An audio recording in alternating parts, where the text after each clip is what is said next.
वजह से जगाने के लिए भी किया और आते ही चीख रही है, क्या किया तुमने? कोई खेत काट ले गया, कोई खेत चढ़ गया, तो डायमेंशन में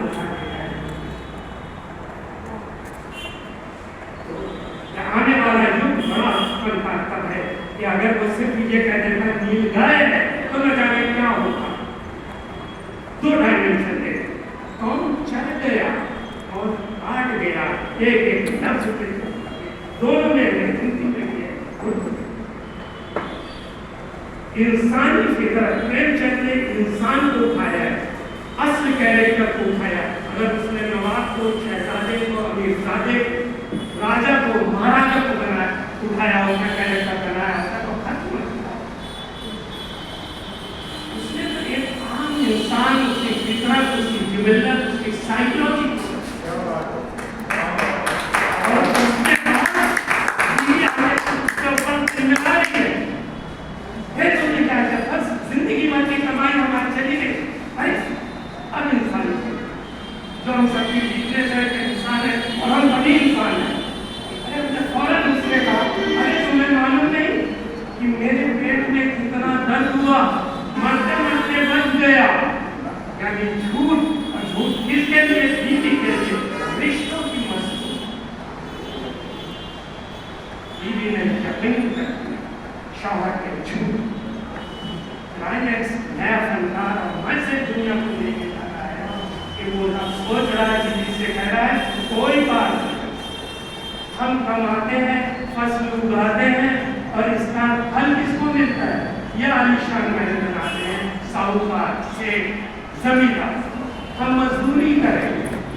दिसंबर 1935 में जामिया मिलिया के रिसाले जामिया में आप स्टेज के आदमी हैं, जो लोग फिल्म के आदमी हैं, पूरी फिल्मी टेक्निक पर यह कहानी 3 पार्ट में क्या बड़े से बड़ा हमारे यहाँ जो राइटर है एकदम खत्म हो गया, सिलेबस में सिर्फ रह गया और प्रेमचंद बढ़ता चला जा रहा है। प्रेमचंद ने इसको कितना बनाया, जैसो माधव का दुनिया को गोबर का जुम्मन, हाँ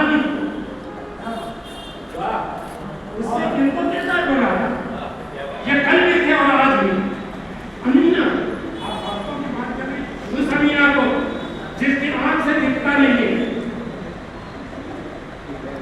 लेकिन उसने हाथ नहीं लगाया, अपने पोते से कहती है सुई में धागा डालो और कपड़े सी रही। किस जमाने में सी रही है ये मैं पूछता हूँ मुसलमानों से, किस जमाने में? कहानी का उन्माद है ईदगाह।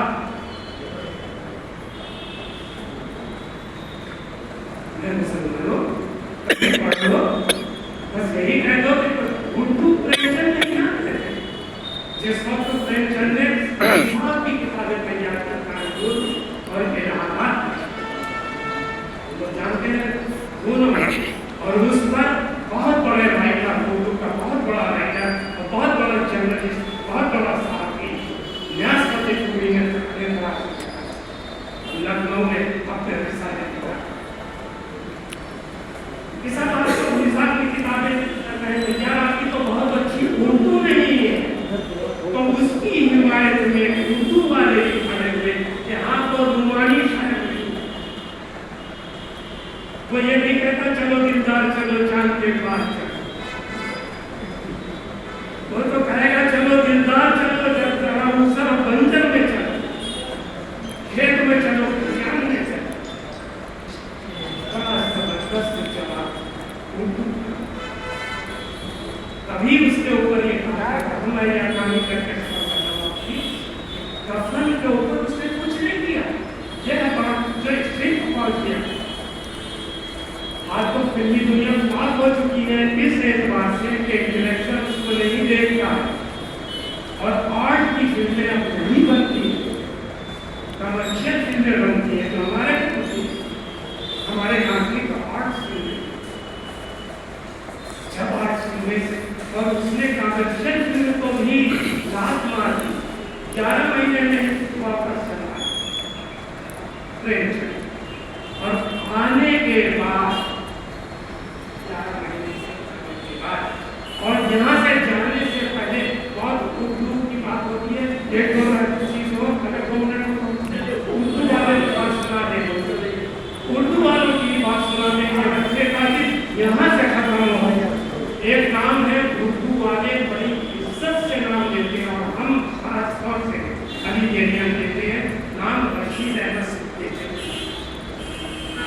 जिसके जिगरी दोस्त थे president of India Zakir Hussain,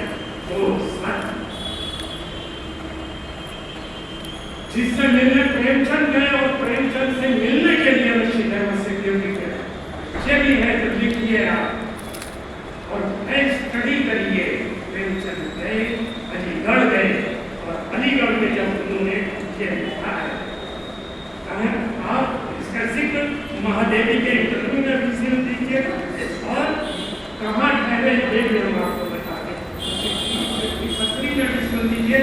और फिर उसके बाद भी गए अप्रैल 1934 में मुंबई जाने से पहले वो अलीगढ़ गए और अलीगढ़ में एक जगह है सुल्तान मार्केट की बहुत बिल्डिंग है बंगाली कोठी, जहाँ 3 दिन प्रेमचंद एनालिसिस करिए। प्रेमचंद उस बंगाली कोठी में रुके, उस बंगाली कोठी के दाएं बाएं दाएं और बाएं उस वक्त के वाइस चांसलर के आलिम के रेजिडेंस, उसकी माँ जहाँ तक, दूसरी तरफ आप भी आस्थान मंजिल है, यानी नवाब रामपुर के दामाद का, जिन्होंने तमाम प्रॉपर्टी यूनिवर्सिटी को उनका बड़ा काम है। प्रेमचंद उनसे भी मिलते हैं बंगाली कोठी और रशीद अहमद सिद्दीकी। रशीद अहमद सिद्दीकी अगर आप लोग नहीं जानते तो और कि ये कौन थे रशीद अहमद सिद्दीकी। रशीद अहमद सिद्दीकी की बेटी थी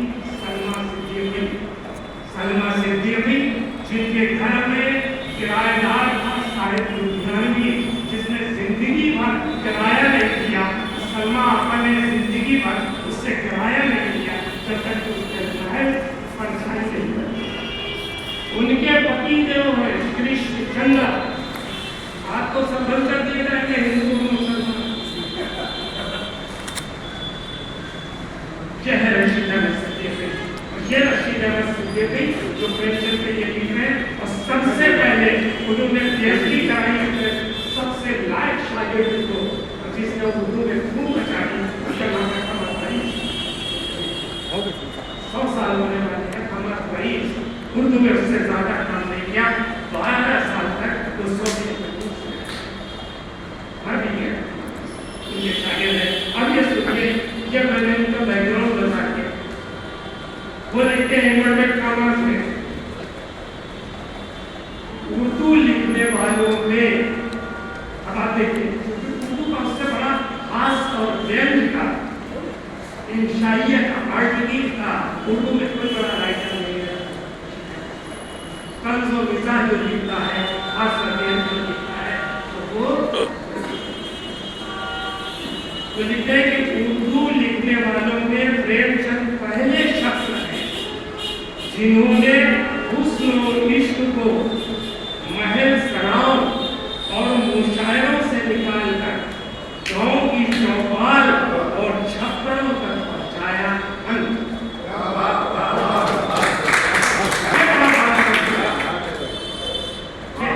जब आज तो बच्चे कहेंगे हमारे लिए तो सोच ले तो कह रहे उर्दू का टीचर है, उर्दू क्या उन लोगों ने सरल के बर्बाद कर दिया। और सुनिए, ये बहुत बड़ा नाम, और अगर नहीं जानते हैं इसी इलाके के जर्नलिस्ट को जरूर जानना चाहिए, मौलाना अब्दुल माजिद दरियाबाद, बहुत बड़े बुजुर्ग, उनके बेटे उनके बेटे सब सहाफी हैं, जर्नलिस्ट इंग्लिश के और इनके नवासे हमारे यहाँ प्रोफेसर अब्दुल रहीम भाई सब मास कम्युनिकेशन और इंग्लिश। ये मौलाना अब्दुल माजिद दरियाबादी उसी जमाने में लिख रहे प्रेमचंद के पीछे, ये सुनने की और बच्चे को बताने की। मौलाना जैसे हमने बताया, मौलाना हसन मोहानी को कैसे बना, और चूंकि ये बहुत अच्छी उर्दू लिखते थे, उर्दू का जवाब नहीं, सही जवाब नहीं, लखनऊ में उसका डंका लगता है दरियाबाद में चुपके से चुपके से प्रेमचंद नमूदार शोर। हम आप फंक्शन में आए, बड़े बंसवर के आए, शादी ब्याह में जाएंगे, बंसवर के जाएंगे, और कोई सम्मान मिलेगा उससे ज्यादा बंसवर के जाएंगे, कहीं भी उस तरह के प्रेमचंद एक भी तस्वीर दिखा, बड़े से बड़े फंक्शन दिखाया, चाहे दिखाया आप हाल में हो, जन्मानी के उसके या उसके 2 दिन के बाद फिर से चला गया परिषद में, वहाँ के भी उसके लिबास को देख के वही लिबास जानता जब तक सबका लिबास ये है मौलाना अब्दुल माजिद दरियाबादी को पढ़िए। चुपके से प्रेमचंद नमूदार और देखते ही देखते फजा की काया बना, कोई उसके जमाने में नहीं। मैं तो मैंने पीएचडी की, डीलिट या वगैरह, आज तक कोई बता दे उनके जमाने के जो सबसे बड़े राइटर, उनके जमाने 2 बड़े राइटर जिनकी कहानियों के संग्रह थे, प्रेमचंद की कहानियों के संग्रह क्रिकेट लिखने वाला, तो उसका आज हम नाम नहीं पता। प्रेमचंद के दौर में 1936 में मर जाने वाला राइटर, उसका हम नहीं मानता। क्यों जानते हैं कि प्रेमचंद जिन किरदारों को, जिस कथा को वसी साहब पास शेयर कर दिया, तो जब तक यहाँ से गरीबी अत्याचार खत्म नहीं होगा, देखते ही देखते फजा की काया बना के दबे पाओ, कहीं शोर में सुना मारे, लेकिन सब दबे पाओ, खामोशी से आते वक्त न शोर पैदा हुआ न, लेकिन जब गए तो याराने बज़्म का अंदाज ही पूछा, और जब तक रहे न किसी से झगड़े न किसी से उलझे। शक्ल आप देखते तो सादा, ये सब जिन्होंने देखा उनके साथ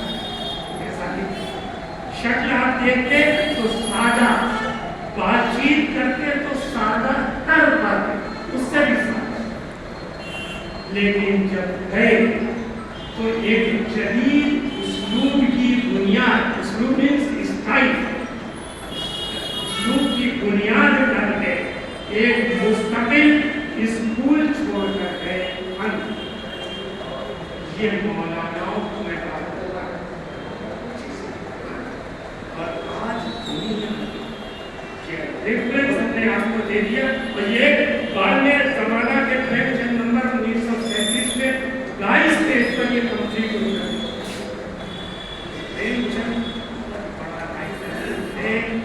हमारे लिए पूजनीय है, हमारा आइडियल है, और इसलिए उसने हमारे अंदर जाना। आप कहेंगे तरक्की पसंदी आई, जदीदियत आया, माँ बाप जदीदियत आया, तमाम थ्योरीज आएंगी, और थ्योरीज के जरिए हम लिखते रहेंगे। ये सब बाहरी चीजें जब अंदर जा। एक और बात का ये चला जाऊँ, यहाँ पर सुन रहा था मैं कि छुआछूत के बारे में विचार होते तो कहते हैं ये क्या चीज़ है छुआ, तुम्हारे छूने से अगर छुआछूत खत्म हो रही है तो लोग तुम्हें छुए ले, तुम्हारे साथ खाना खा जाए, तुम्हारे साथ बैठे हुए उनकी आत्मा में झाँक के देखो, सदियों से जो उनका अत्याचार होता है उसको